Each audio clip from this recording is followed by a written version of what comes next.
Las 5 etapas de la canonización del Tanaj, segunda parte. Vamos a hablar ahora la quinta etapa, el periodo post-exilio bajo Ezra y Nehemías. Hay mucha evidencia que indica que el canon del Tanaj se fijó alrededor del año 400 antes de la era común, en gran parte como resultado de la obra de Ezra y Nehemías y de un concilio de judíos conocido como la Gran Sinagoga. Sin embargo, mucho antes de esa época, muchos de los libros que ahora tenemos en el Tanaj se habían acordado como inspirados, dice Martin Hegland, en familiarizarse con las escrituras. De hecho, Ezra, un sacerdote de la línea arónica, regresó a Jerusalén desde Babel, ¿no es cierto?, en el 458 antes de la era común. Recuerden que estas fechas que estoy dando acá en estos estudios son fechas que tenemos que ver si son exactas o no, porque todo el mundo difiere, pero se dan, es alrededor de esa época. Entonces, él regresó con la ley de Elohim en sus manos, dice en Ezra 7, porque eres comisionado de parte del rey, de sus 7 consejeros para regir a Judá y a Jerusalén conforme a la ley de tu Elajá, que está a tu cuidado. La ley estaba en las manos de Ezra. Él proclamó con valentía la ley ante la congregación de Yahudá posterior al exilio, ¿no es cierto? Están en los capítulos 8 y 9 de Nehemías. Sin duda, Ezra tenía en su poder numerosos textos adicionales considerados canónicos, como los escritos de los profetas, así como los que componen los escritos del Tanaj.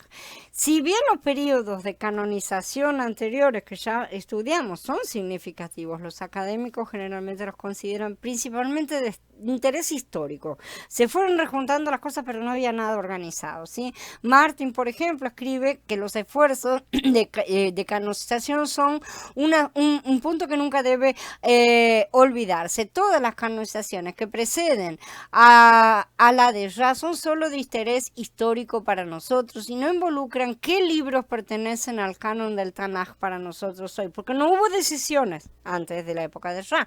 La pregunta de exactamente qué libros representan el Tanaj completo para nosotros solo puede responderse comprendiendo la canonización de Ezra y aquellos 120 sacerdotes que componían la gran asamblea. Vean que no había gente de afuera, eran los 120 sacerdotes.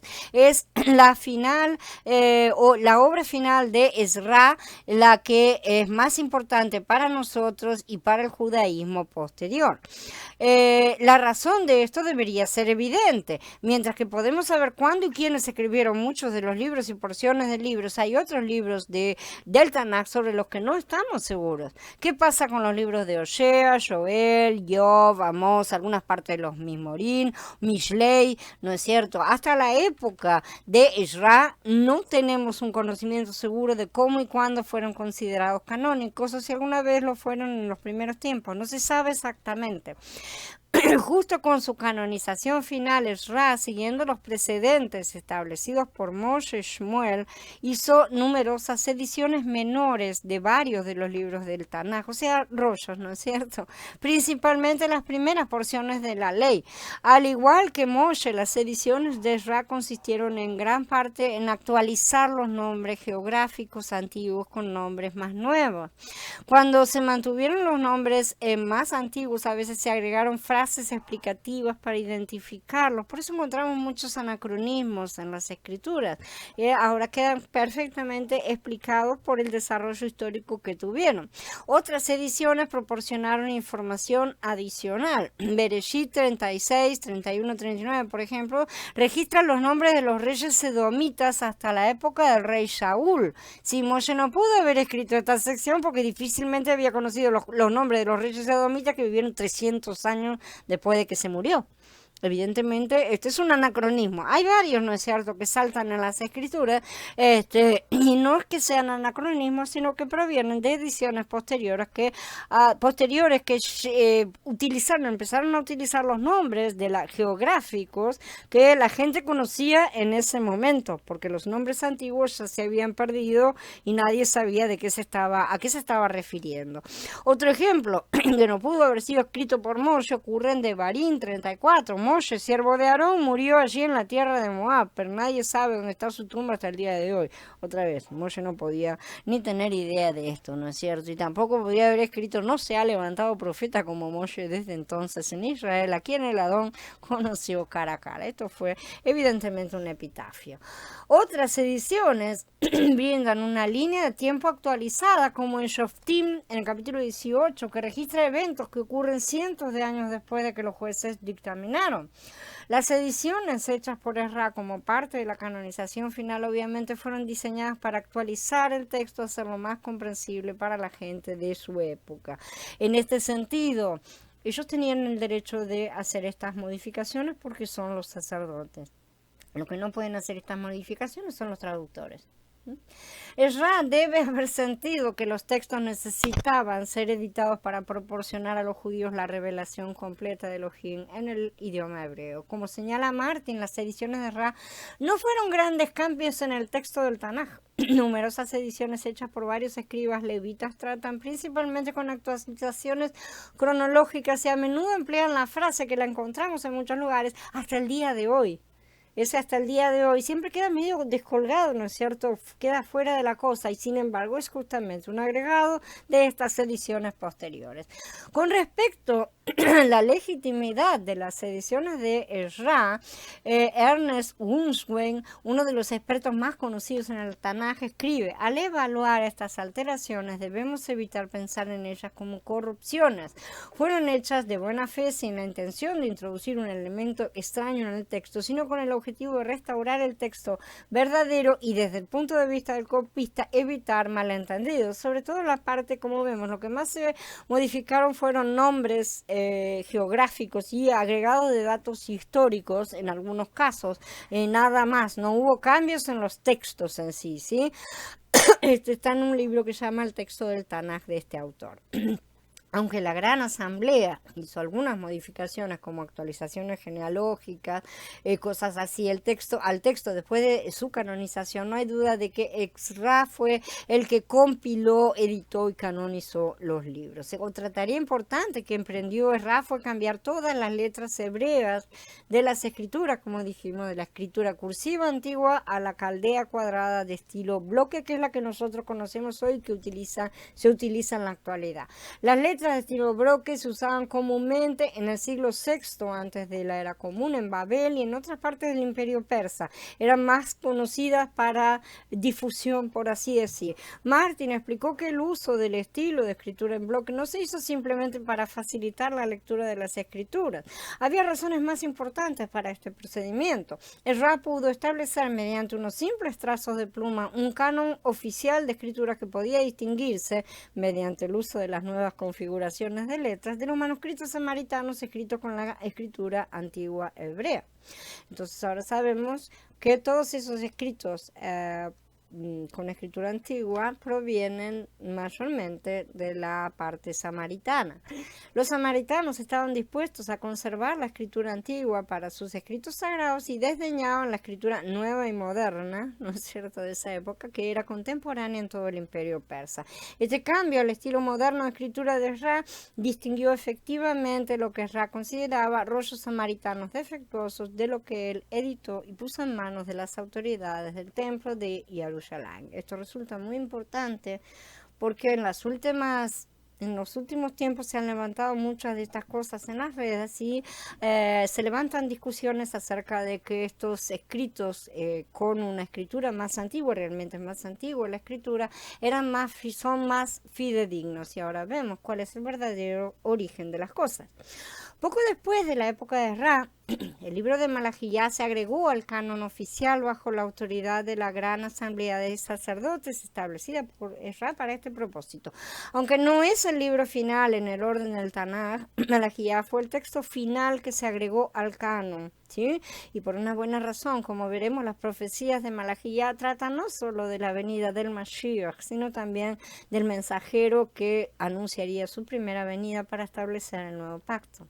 Este mensajero fue Yohanan el Bautista, cuyo ministerio formó una especie de puente entre el antiguo y el nuevo pacto, ¿sí? Yohanan también sirvió como una señal de lo que estaba por venir, una forma completamente nueva de adorar y relacionarse con Elohim el Padre a través de la obra de Yeshua HaMashiach.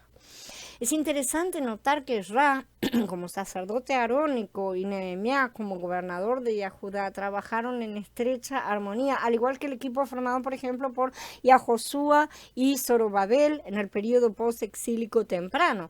De hecho, las parejas de sacerdotes y gobernantes, que los vemos de a dos como Aarón y Moshe, ¿no es cierto? En ambos casos representan el reinado venidero de Yeshua HaMashiach, quien combinará perfectamente los roles de rey y sacerdote en uno solo, porque este Melquisedec, rey de Shalem y sacerdote de El Elyon, salió al encuentro de Abraham, que volvía a derrotar a los reyes y los bendijo. Dice Ibrín 7, él era rey de Shalem y sacerdote de El Elyon.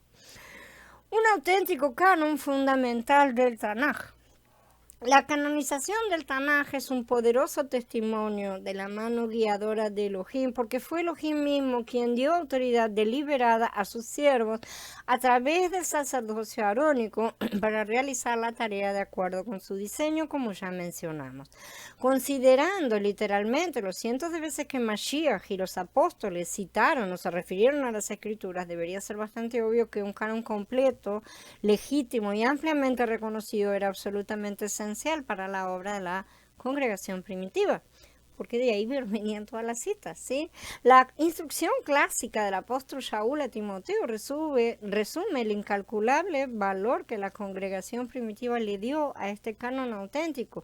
Persiste tú en lo que has aprendido y te has persuadido, sabiendo de quiénes lo has aprendido, y que desde tu niñez has conocido las sagradas escrituras, las cuales te pueden hacer sabio para la salvación por medio de la fe, que es en el Mashiach Yeshua.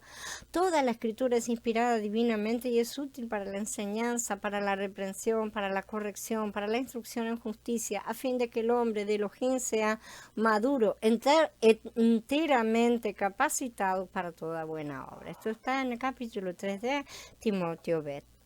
Así como Elohim movió a Israel y a la gran asamblea a canonizar las escrituras del Tanaj frente a una apostasía en desarrollo, los apóstoles Kefá, Yohanan, Jacob y Shaul se sintieron impulsados a canonizar el Berij Hadashah mientras se enfrentaban a un cristianismo falso en rápido desarrollo y multitud de falsos maestros. Por eso se levantaron estos escritos.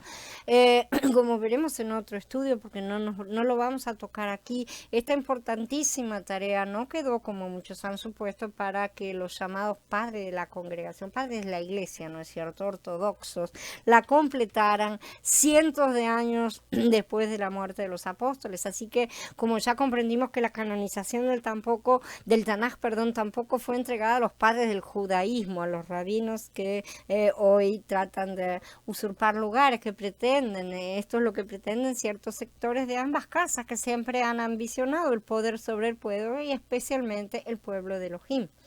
Por eso lo que busco resaltar aquí, para continuar con el tema del calendario, es la necesidad de comprender que la canonización, tanto del Tanaj como del Berij Hadashah, es reconocer el plan de Elohim de utilizar su sacerdocio ordenado para llevar a cabo la tarea. Por favor, tengan este punto en mente porque es la clave para la comprensión de todo lo que vamos a seguir estudiando. Y recuerden, el papel clave de un sacerdote era representar a Elohim ante el pueblo, y bajo el antiguo pacto, el acceso a Elohim generalmente solo era posible a través del sacerdocio arónico, porque así lo determinó Yahweh, no nosotros. Y no interesa si él ya tenía la intención de después reemplazarlo por el sacerdocio de Melquisedec. Mientras tanto estuvo y eran los encargados. Retengan esto porque esta parte es importante para que entendamos el resto. Aun cuando el sacerdocio arónico estaba a punto de cambiar bajo el nuevo pacto, y lo sabemos, y aun cuando bajo este pacto muchísimas cosas serían muy diferentes, retengamos el principio de que las cosas Kadosh de Yahweh fueron entregadas al cuidado del sacerdocio. Aún hoy están siendo entregadas al cuidado del sacerdocio. Bien, ahora sí, habiendo terminado, vamos a dar por terminada la charla y En un ratito nos encontramos para charlar acerca de todas estas cosas. Shalom a todos, hermanos.